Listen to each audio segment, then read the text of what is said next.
Welcome back to Yu-Gi-Oh! History with Joe Giorlando. In today's video, we are going back to September 2006 and taking a look at a burn Cyber-Stein strategy. So before the emergency banning of Cyber-Stein in December of 2006, there was a few different ways that Cyber-Stein was played. Sometimes you incorporated it with burn cards like we're going to look at today. Sometimes you dedicated entirely to the OTK, and instead of having burn cards, you had more life point gaining cards like Poison the Old Man, Emergency Provisions. What this deck does play, but sometimes you went over the top and played the full 3 copies of Poison the Old Man and multiple Emergency Provisions. Sometimes you incorporate it with Dark World, something I hope to profile eventually. Today, though, we're going to look at the burn variation. I vividly remember being a child before going to my very first regional, planning to play Cyber-Stein with burn incorporated in the main deck that also sided into the full burn strategy. And then Cyber-Stein got emergency ban and I had to end up playing something else. But I vividly remember making that decision that the very first region I was ever going to go to was basically going to be the exact deck that I'm going to profile today.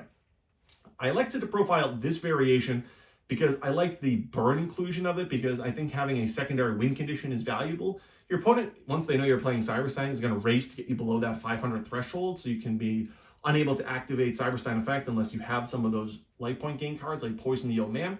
Plus, I like the fact that this deck can side deck into an entirely synergistic burn strategy. Something that if you dedicate entirely to the Cyber-Stein OTK, you could do, but maybe not to quite the same degree of success.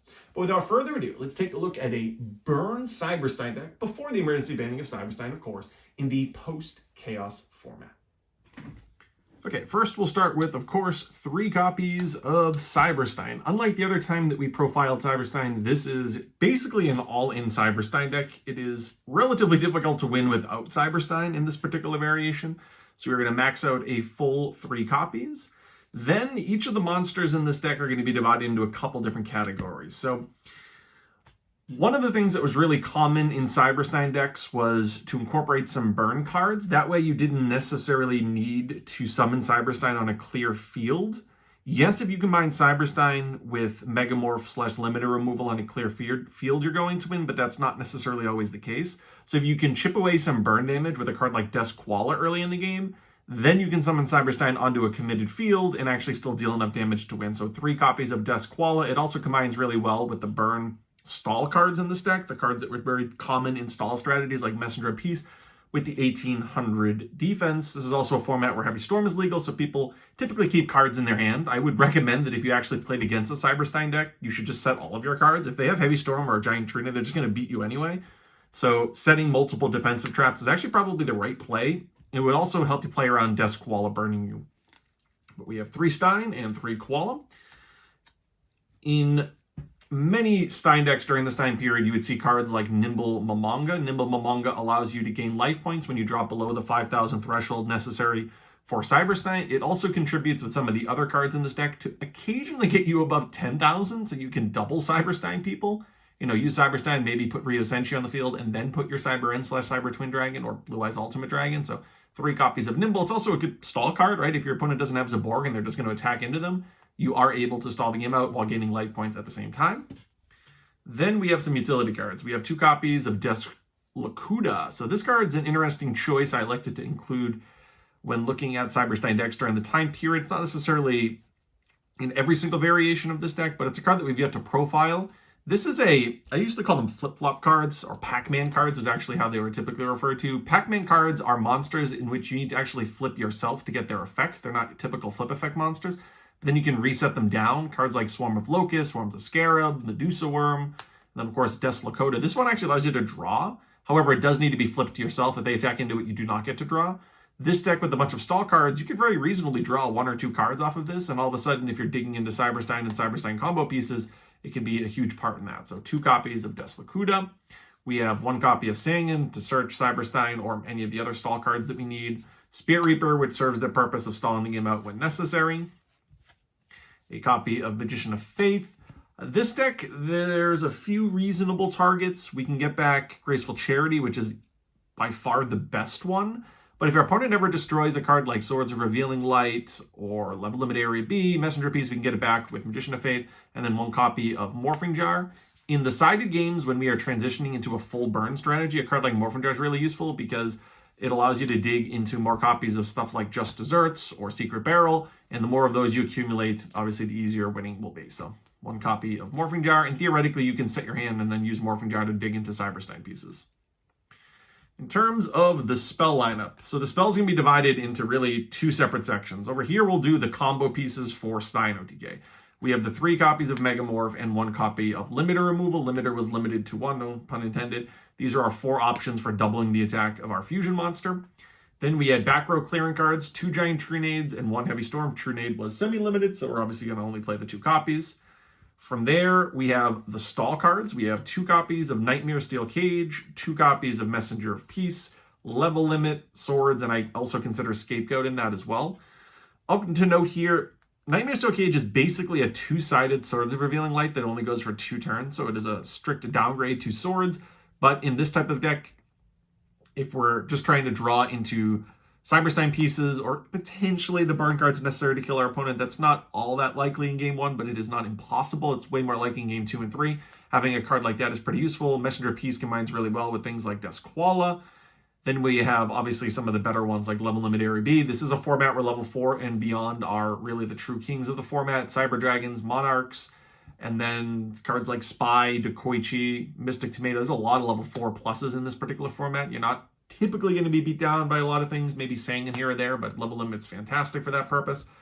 The other cards are going to be life point cards, and then I'm just going to comment out Graceful Charity. Every deck's going to play Graceful Charity, but 2 copies of Poison the Old Man and 1 copy of Emergency Provision. So Poison the Old Man obviously works in 2 ways. One, it can do a little bit of burn damage when necessary, either because you've had to rely exclusively on burn with Desquala these and some of the traps we'll talk about in a moment, or you were able to Cyber-Stein, but you needed to do a little bit more damage, so it can do the 800 there. It also can put you back above the 5,000 threshold if you've lost life points over the course of the game. So being able to gain 12, 24 if you have both is fantastic. And then Emergency Provision serves exclusively to boost your life points above 5,000 and occasionally above 10,000. Like I said, you could sometimes go into Stein with multiple 5,000 payments and go into Ryo Senshi plus the monster that you're typically going to use to attack for game. Some combos to note with this, or just interactions with this, it's a quick play. So you can activate it as the last card in a chain and then send anything that you had activated prior to the graveyard. So for example, you could go, it'd be kind of weird to open all 3 of these, but if you had all 3 of them, you could go activate Chainlink 1, 2, and then Provisions, Chainlink 3, and send these both to the graveyard. This would gain 2,000 just off the Provisions, and then each of these would gain you 1,200. So you can get a lot of life points with that. And if you combine it with some of the other cards in the deck, you know, for example, you go activate Heavy Storm, chain Poison the Old Man, chain Emergency Provision, send Heavy Storm and Poison the Old Man. Next thing you know, you just gained a bunch of life points in a deck that obviously the life points really matter if you're going to follow it up with Cyber-Stein. Then for the traps, we have 3 copies of Secret Barrel that also fits sort of the underlying premise that sometimes you're not dealing enough damage with Stein itself, so doing a little chip burn damage here or there is really good. Combined with Desquala, we have a handful of cards that I guess technically Poison the Old Man, a few cards that could actually deal enough damage to make it so that you don't need to fully Stein OTK. Stein plus chip burn damage is sometimes sufficient. That's also one of the reasons we have Ceasefire in the deck. Magic Cylinders in the deck because it also contributes to the burn, but it also is defensive. If we can simply stop an attack and get an extra draw phase to go into Stein, that can be great, right? If we go first, you obviously can't attack directly with Cyber-Stein going first. So having a card like this on the opening turn is great because it guarantees for the most part that you're going to get another turn with the required amount of life points. 1 copy of Mirror Force. I know it doesn't necessarily fit either side, but it's just a generically good card. It can sort of work as a Wabaku-like effect in the sense that it stops your opponent's attacks and then you get another draw. And in a deck where you're just trying to get as many draws as possible, it can be fantastic. And then 1 copy of Gravity Bind, which contributes both as a burn card and, well, a stall card in the burn strategy, but also a card that lets you dig into Stein. In terms of the extra deck, so you can play as many cards as you want. You should have 3x everything. The cards that actually matter are the Cyber N cards, or Cyber N and Cyber Twin Dragon. These are the only quantity of ultimates I have, but you should play 3 of these and 3 of these because you can technically double pay every now and again with the Emergency Provisions and Poison the Old Man. I guess you theoretically could triple pay if you, let me think about this for a second. If you Emergency Provisions for 4,000 and then do 2,400, you'd gain 6,400. Nope, you're not quite there, but you can get pretty close. With Magician of Faith, you actually can, right? In a crazy universe where you then bring back the Emergency Provisions, I guess you could triple pay. So you should have X3 of every single one of these. That's honestly never going to happen, but I'm the type of person that if there's even a slight half a percentage chance, and it doesn't hurt to do, which in a deck like this where you can have an unlimited extra deck, you should have X3 copies. But these are the ways you're primarily going to win. They're machines, so they combine with limiter removal. Cyber-End is just 8,000 if it attacks, whether it's through a scapegoat or directly, with either Megamorph or limiter. And then Cyber-Twin obviously lets you attack twice. Boosting the 28 to 56 can do even more damage, so it can go over 10,000 damage if you get to attack directly with Cyber-Twin Dragon. Then you should have a Blue Eyes Ultimate Dragon. It has more attack than the Cyber-End Dragon, and with Megamorph it goes to 9,000. If you need to attack over a monster, this is sometimes the best bet. There can be these weird situations where Megamorph actually halves your Cyber-Twin Dragon if it needs to attack a second time, so you do need to be wary that you want the higher attack if necessary. Then you should just play sort of the generic Dark Bolt or Rio Senshi. I guess Fiend's Skull Dragon's another one that you could play. Senshi does literally matter, though, because of the trap protection I mentioned a moment ago with those emergency provision plays.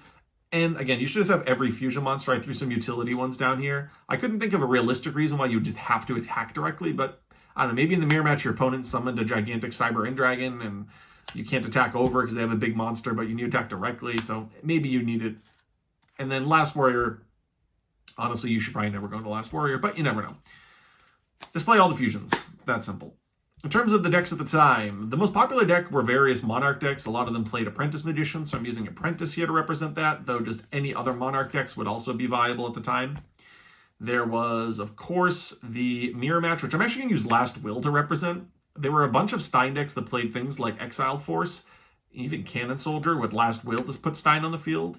I have an Exiled Force here, not necessarily to represent that, but to represent a lot of the good stuff decks. We have sort of the Warrior Toolbox decks, Burn strategies, not necessarily with Stein, though sometimes it did.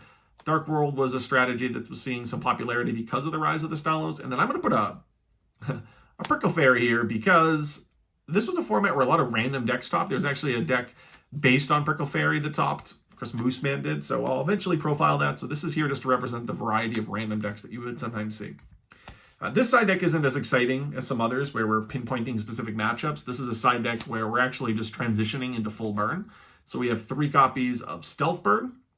It's one of those flip-flop monsters or Pac-Man monsters, where if it flips up because it was attacked, it doesn't do anything, but if you flip it and then flip it up yourself, it deals 1,000 damage, and then once per turn you can flip it back face down, which is fantastic with 17 defense. That combines really well with Messenger Piece.